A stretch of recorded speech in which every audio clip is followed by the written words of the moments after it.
Om Swastiastu.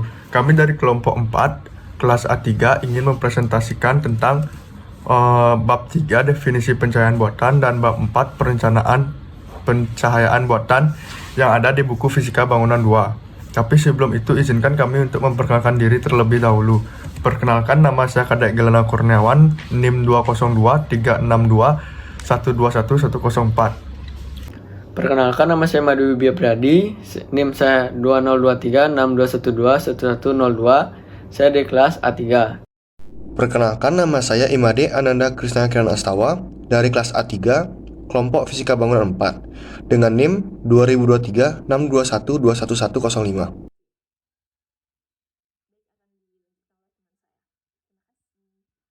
Perkenalkan, nama saya Iputu Gudana Harsa, NIM 202 362 121107, kelompok 4. Perkenalkan, nama saya Gusti Ngorah Juman Gunatriana, NIM 2023 6212 1106 dari kelas A3. Baik, perkenalkan, nama saya Iputu Krisna Kusuma Wijaya. Jadi yang pertama ada definisi pencahayaan buatan. Pencahayaan buatan atau artificial lighting adalah sistem pencahayaan untuk memberi sinar atau menyinari. Sumber cahaya dapat berasal dari berbagai energi yang ada di bumi. Pencahayaan buatan menggunakan sistem cahaya untuk memancarkan sinar. Sistem cahaya sendiri merupakan perangkat yang teratur dan saling berhubungan untuk menghasilkan cahaya. Berbeda dengan sistem cahaya alami yang menggunakan energi alam atau matahari untuk mendapatkan sinar. Lalu ada komponen pencahayaan. Komponen pencahayaan merupakan bagian dari keseluruhan sistem cahaya. Terdapat beragam jenis komponen pencahayaan tergantung kebutuhan dan penerapan teknologinya. Tidak semua komponen harus terpasang dalam satu sistem cahaya. Secara garis besar, komponen pencahayaan ada 4 macam, yaitu sebagai berikut. 1. Lampu merupakan sumber cahaya buatan. Terdapat 5 jenis lampu, yaitu incandescent atau pijar, fluorescent, halogen, HID, dan LED.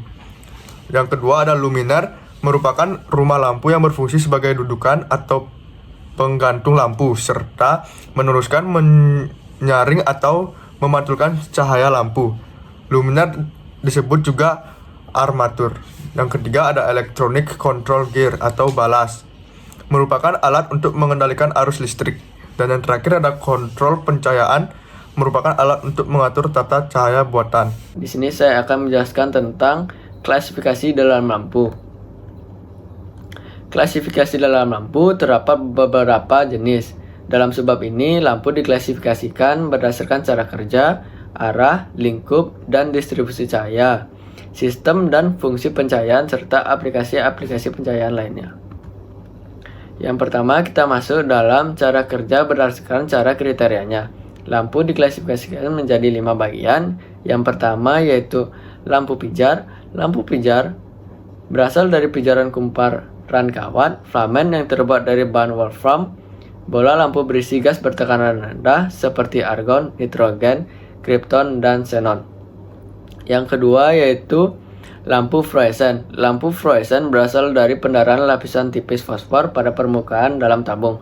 Fosfor menghasilkan cahaya tampak karena bertumbuk gelombang elektromagnetik ultraviolet yang dihasilkan vape merkuri saat terjadi aliran elektron elektroda katoda menuju anoda. Yang ketiga yaitu lampu halogen. Seperti layaknya lampu pijar, cahaya lampu halogen juga berasal dari kumparan kawat yang terbuat dari bahan wolfram. Yang membedakannya itu yang terdapat di dimensi lampu halogen lebih kecil, dapat beroperasi pada suhu yang lebih tinggi, serta terdapat sedikit gas halogen seperti iodin dan bromin. Yang keempat yaitu lampu HID, merupakan singkatan dari High Intensity Discharge. Seperti lampu fluoresen, lampu jenis ini termasuk gas discharge dalam flare terapi, memiliki intensitas cahaya yang lebih tinggi. Yang kelima yaitu lampu LED, atau singkatan dari Light Emitting Diode. Dioda adalah semikonduktor berbentuk keping LED chip, yang dimana jika dialiri arus elektron akan menghasilkan dan melepaskan cahaya. Selanjutnya kita masuk ke arah, lingkup, dan distribusi cahaya. Arah, lingkup, dan distribusi cahaya Berdasarkan arah cahayanya, lampu dibedakan menjadi lampu downlight dan uplight, side light, serta front light dan backlight. Berdasarkan lingkup cahayanya, lampu dibedakan menjadi dua, yaitu spotlight dan floodlight. Berdasarkan distribusi pencahayaannya, lampu dibedakan menjadi dua juga, yaitu direct dan indirect. Kemudian kita masuk dalam sistem dan fungsi pencahayaan. Berdasarkan sistem pencahayaannya, lampu dapat dikelompokkan menjadi general lighting dan localizer lighting. Berikut akan dipaparkan mengenai keduanya. Yang pertama yaitu general lighting.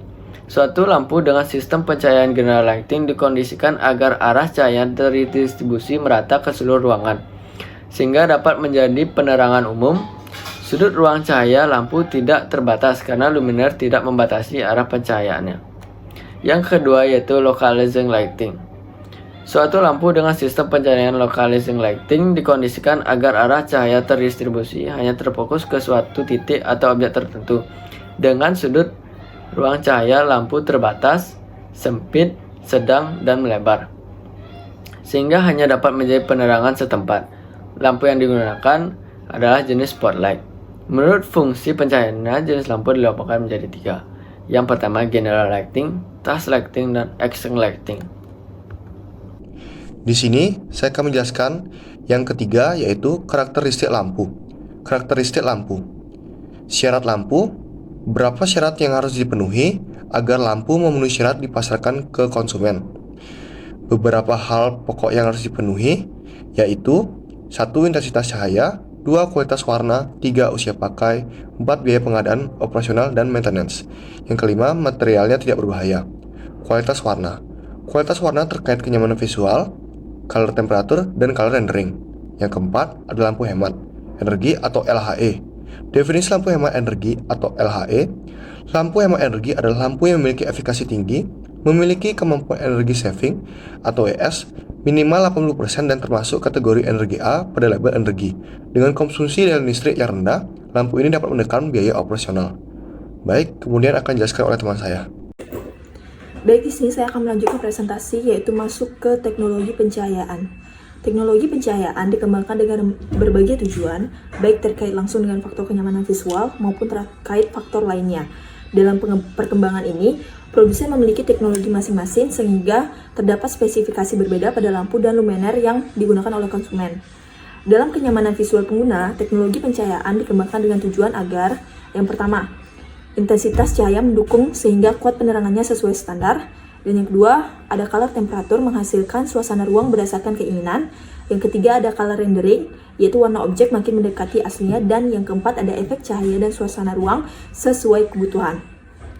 Dari beberapa aspek kenyamanan visual, teknologi pencahayaan juga dibuat dengan mempertimbangkan 4 aspek, yaitu yang pertama ada usia paket tinggi agar biaya pengadaan dan pemeliharaan dapat ditekan.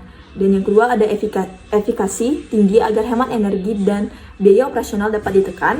Yang ketiga ada otomatisasi melalui kontrol pencahayaan agar biaya operasional dapat ditekan. Dan yang keempat ada keamanan bagi konsumen di mana produk tidak mengandung timbal atau bahan radioaktif dan jika mengandung merkuri harus sekecil mungkin.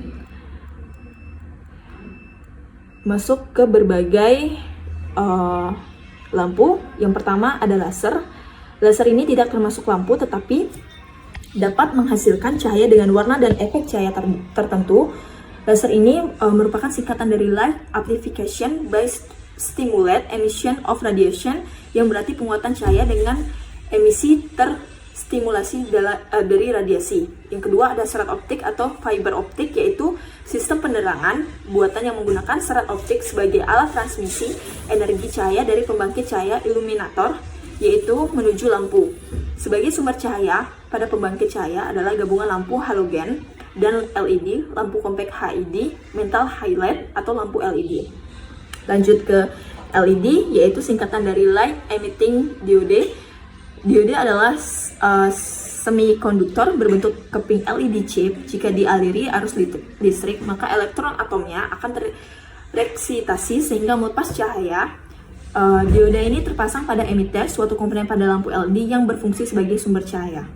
Saya akan menjelaskan perencanaan pencahayaan buatan. Istilah pada perencanaan pencahayaan buatan. Dalam perencanaan pencahayaan buatan, terdapat beberapa istilah yang sering digunakan. Berikut beberapa istilah tersebut, yaitu sebagai berikut. 1. Luminer. Luminer merupakan rumah lampu sebagai dudukan penggantung lampu. Luminer juga meneruskan, memfilter, atau memantulkan cahaya lampu. Armatur adalah istilah lain dari luminer. 2. Balas. Balas merupakan alat untuk mengendalikan arus listrik. 3. Rugi-rugi balas. Kehilangan daya listrik akibat pemasangan balas disebut juga rendemen. Dasar perencanaan pencahayaan buatan. Dalam merencanakan sistem pencahayaan buatan, terdapat prosedur perencanaan teknis yang harus dilakukan agar tercaca kenyamanan visual bagi pengguna dan tetap mempertimbangkan konservasi energi. Langkah-langkah prosedur ini merupakan bagan berurutan dan terdapat umpan bal jika tujuan akhir untuk konservasi energi tidak tercapai secara garis besar. Tujuan seluruh prosedur perencanaan teknis pencahayaan buatan, yaitu sebagai berkas. 1. Pilihan sumber cahaya dan luminer yang dapat efisien sesuai standar kebutuhan kerja visual dengan tetap mempertimbangkan estetika. 2. Penghitungan jumlah luminer dan jumlah sumber cahaya sesuai standar kebutuhan kerja visual. 3. Layout luminer dan sumber cahaya sesuai kebutuhan standar kerja visual dengan tetap mempertimbangkan estetika. 4. Pengecekan konsumsi daya listrik terkait konservasi energi sesuai standar. Presentasi akan dilanjutkan dengan teman saya. Di sini saya akan melanjutkan presentasi dari teman saya, yaitu di materi cara menghitung luminer dan sumber cahaya. Data untuk menghitung jumlah luminer dan sumber cahaya sebagai berikut. Yang pertama, fungsi ruang atau aktivitas visual. Yang kedua, kuat penerangan. Yang ketiga, dimensi ruang, panjang dan lebar. Yang keempat, jenis dan tipe lampu, yaitu arus cahaya, kualitas warna CT dan CRI, serta efikasi. Yang kelima, sistem pencahayaan general, localized, atau gabungan. Pemilihan luminer dan sumber cahaya. Faktor dalam pemilihan luminer yaitu sebagai berikut. Yang pertama, fungsi ruang atau aktivitas visual. Yang kedua, jenis dan tipe lampu. Yang ketiga, jarak luminer terhadap bidang kerja terkait perolehan kuat penerangan. Yang keempat, koefisien penggunaan terkait jarak luminer dan distribusi cahaya. Yang kelima, arah lingkup dan distribusi cahaya, arah cahaya downlight, uplight, atau sidelight, lingkup cahaya spotlight atau floodlight, distribusi cahaya langsung atau tidak langsung. Yang keenam, kebutuhan reflektor dan antisipasi penyilauan. Yang ketujuh, aplikasi pencahayaan indoor, outdoor, atau underwater. Yang ke-8, ekonomi instalasi, maintenance, dan estetika, biaya pengadaan, operasional, dan maintenance, kemudahan instalasi dan maintenance, estetika terkait psikologi. Faktor dalam pemilihan sumber daya cahaya yaitu sebagai berikut. Pertama, fungsi ruang atau aktivitas visual. Yang kedua, jenis dan tipe lampu, arus cahaya, kualitas warna CT dan CRI, efikasi. Yang ketiga, arah, lingkup, dan distribusi cahaya, arah cahaya downlight, uplight, dan sidelight, lingkup cahaya spotlight atau floodlight, distribusi cahaya langsung atau tak langsung. Yang keempat, sistem fungsi dan aplikasi pencahayaan. Sistem pencahayaan general, localized, atau gabungan. Fungsi pencahayaan general, text atau action. Aplikasi pencahayaan indoor, outdoor, dan underwater. Yang kelima, koefisien depresiasi dan usia pakai lampu, jam atau tahun.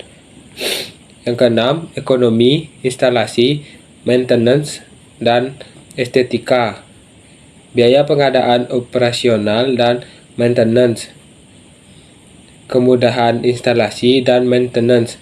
Estetika terkait psikologi. Baik, presentasi berikutnya akan dilanjutkan oleh teman saya. Baik, selanjutnya ada layout luminer dan sumber cahaya. Faktor dalam layout luminer dan sumber cahaya yaitu 1. Fungsi ruang atau aktivitas visual.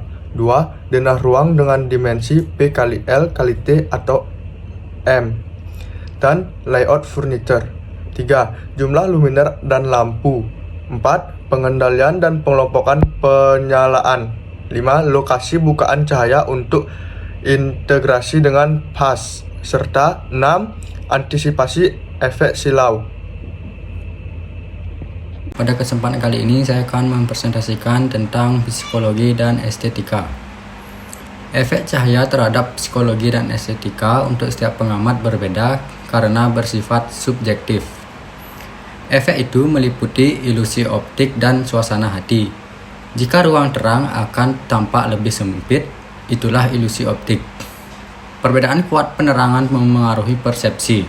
Sementara itu, suasana hati dapat diperoleh dari kualitas warna, distribusi, cahaya, dan pemilihan luminer pada ruang. Distribusi cahaya dapat diatur untuk memberi efek khusus pembentuk suasana ruang. Permainan gelap terang memberi efek dramatis karena hanya bagian tertentu yang mendapatkan fokus cahaya. Paduan cahaya dan elemen arsitektur memberi permainan bayangan yang unik. Selanjutnya ada konservasi energi. Konservasi energi adalah upaya mengurangi jumlah penggunaan energi. Penghematan energi dapat dicapai dengan menggunakan energi secara efisien. Manfaat yang sama dapat diperoleh, tetapi energinya lebih sedikit atau dengan mengurangi konsumsi dan kegiatan penggunaan energi. Baik, terima kasih atas waktunya. Sekian saja presentasi dari kelompok kami. Saya mewakili kelompok 4. Ingin meminta maaf yang sebesar-besarnya jika ada salah kata dari kami. Sekian presentasi dari kami. Kami akhiri dengan Paramasanti. Om Santi Santi Santi Om.